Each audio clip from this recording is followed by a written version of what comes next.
دوای هەفتەیەک لە دەستپێکردنی هەڵمەتی ڕزگارکردنی ناوچەکانی پارێزگای مووسڵ هێزی پێشمەرگەی کوردستان توانیویەتی ڕێگای سەرەکی لە نێوان ناحیەکانی ئیسکێ و قەزای تەلعفەر و شەنگال و ناحیەی زومار کۆنتڕۆڵ بکات. بەهجە تەیموور یەکێک لە فەرماندە سەربازیەکانی پێشمەرگە لەو ناوچانە ڕایگەیاند بۆهۆی ئەو چەک و تەقامەنیە پێشکەوتوانەی پێیان گەشتووە پێشمەرگە داعشی ناچار بەخشانەوە کردووە.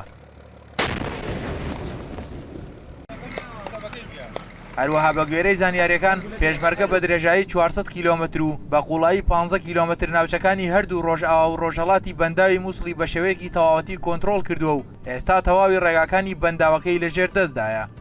هەروەک چۆن ڕێگای دهۆک مووسڵی بەدەستەوەیە.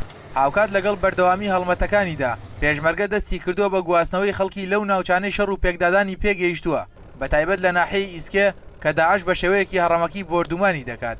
لەگەڵ ئەوەشدا هەندێک لە دانیشتوانی ناحیەکە لە ماڵەکانی خۆیاندا ماونەتەوە و ئاڵای سپیان لەسەر خانووەکانیان هەڵکردووە بۆ ئەوەی لە ئاگری شەڕ و پێکدادان بپارێزرێن.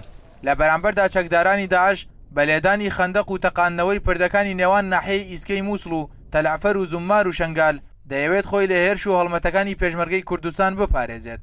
بەڵام بەوتەی فەرماندەکانی پێشمەرگە تەقاندنەوەی پردەکان و لێدانی خەندەق داعش ڕزگار ناکات.